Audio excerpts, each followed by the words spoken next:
क्या आपने कभी किसी अजनबी से मुलाकात की हो और ऐसा महसूस हुआ हो कि वो आपको पहले से जानता है? जैसे आप दोनों एक दूसरे से पहले मिल चुके हैं, या फिर वो व्यक्ति आपके बारे में कुछ ऐसा जानता हो जिसे आपने कभी उसे बताया ही नहीं। ऐसा अनुभव अक्सर लोगों के साथ होता है और ये अनुभव इतना अजीब और रहस्यमय होता है कि लोग इसे कभी समझ ही नहीं पाते। लेकिन क्या ऐसा वाकई संभव है? क्या कोई अजनबी हमें पहले से जानता है, या फिर बस ये एक संयोग होता है?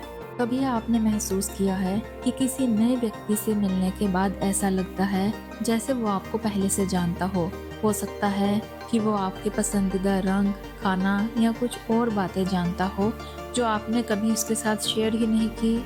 ऐसे अनुभवों को हम डेजा वू या पूर्वाभास के नाम से जानते हैं।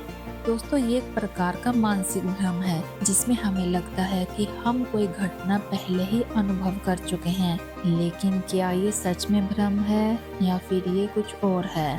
कुछ लोग इस अनुभव को कॉस्मिक कनेक्शन या संसार की कड़ी या पूर्व जन्म का संयोग मानते हैं। उनका कहना है कि ये किसी अजनबी से मिलने के समय ऐसा होता है जब आपकी आत्मा पहले उस व्यक्ति से जुड़ी हुई थी, या फिर आपके पिछले जन्म में वो व्यक्ति आपके साथ था। क्या ये सिर्फ एक सोच है या फिर इसके पीछे कोई वैज्ञानिक आधार भी है? दोस्तों, आपको क्या लगता है? क्या कभी आपके साथ ऐसा हुआ है कि आपने किसी व्यक्ति से पहली बार मिलते हुए कुछ महसूस किया हो कि आप उसे पहले से जानते हैं? अगर हाँ, तो इसका मतलब क्या हो सकता है? क्या ये सिर्फ एक संयोग था या फिर कुछ और कारण हो सकता है? आइए इस सवाल का जवाब खोजने की कोशिश करें। शायद आपको याद हो कि कुछ साल पहले एक प्रसिद्ध वैज्ञानिक ने दावा किया था कि समय और स्थान का कोई वास्तविक अस्तित्व नहीं होता। वो मानते थे कि हर व्यक्ति और घटना पहले से तय होती है और ये सब कुछ एक विशाल ब्रह्मांडीय योजना का हिस्सा होता है। उनके अनुसार जब हम किसी अजनबी से मिलते हैं तो ये सिर्फ एक संयोग नहीं होता, बल्कि ये एक प्रकार का अंतर जन्म संबंध होता है। उनका कहना था कि हमारी आत्माएं पहले एक दूसरे से जुड़ी हुई होती हैं और हम बार बार एक दूसरे से मिलते रहते हैं ताकि कुछ अधूरे कार्यों को पूरा कर सकें।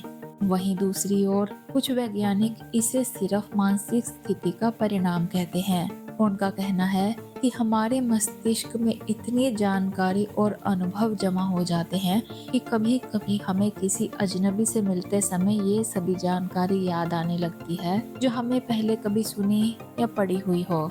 ये एक प्रकार का मानसिक भ्रम होता है जो हमारे मस्तिष्क की कनेक्शन बनाने की प्रवृत्ति के कारण उत्पन्न होता है।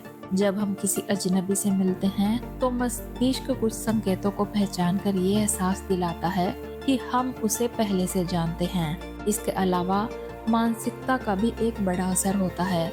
जब हम किसी अजनबी से मिलते हैं तो हम अपने अनुभवों, भावनाओं और विश्वासों के आधार पर उसे परखने लगते हैं, और कभी कभी हमारा मस्तिष्क कुछ ऐसे पहलुओं को जोड़ने लगता है जो वास्तव में नहीं होते, लेकिन वो हमें लगता है कि ये सब कुछ पहले से घट चुका है। ये पूरी प्रक्रिया हमारे दिमाग की एक खास प्रक्रिया होती है जिसे हम डेजा वू कहते हैं। क्या आप ये मानते हैं कि अजनबी से मिलने का अनुभव कहीं न कहीं हमारे जीवन के पिछले अनुभवों से जुड़ा हुआ हो सकता है, या फिर ये सब एक संयोग और मानसिक भ्रम का परिणाम हो सकता है? ये सवाल बहुत दिलचस्प है और इसके जवाब पर वैज्ञानिकों के बीच भी मतभेद है। कुछ लोग इसे अतीत से जुड़े अनुभवों के रूप में मानते हैं, तो कुछ इसे सिर्फ एक मानसिक भ्रम की तरह मानते हैं। जो भी हो, ये निश्चित है कि कभी कभी अजनबी से मिलने का अनुभव ऐसा होता है जैसे हम पहले ही उनसे मिल चुके हैं। ये एक ऐसा अनुभव है जो हमें खुद पर सोचने पर मजबूर करता है और हमारी सोच को एक नए तरीके से देखने की प्रेरणा देता है। ये अनुभव हमें ये भी सिखाता है कि हर मुलाकात और हर व्यक्ति से मिलने का अपना महत्व होता है, और शायद हम बार बार किसी से इसलिए मिलते हैं ताकि कुछ अधूरे कार्यों को पूरा किया जा सके। तो अगली बार जब आप किसी अजनबी से मिलें और आपको लगे कि आप उसे पहले से जानते हैं, तो सोचिए शायद ये कोई संयोग नहीं बल्कि कुछ और ही हो सकता है। शायद ये कोई ब्रह्मांडीय कनेक्शन हो या फिर आपकी आत्मा का पिछले जन्म से जुड़ा हुआ कोई विशेष संबंध हो।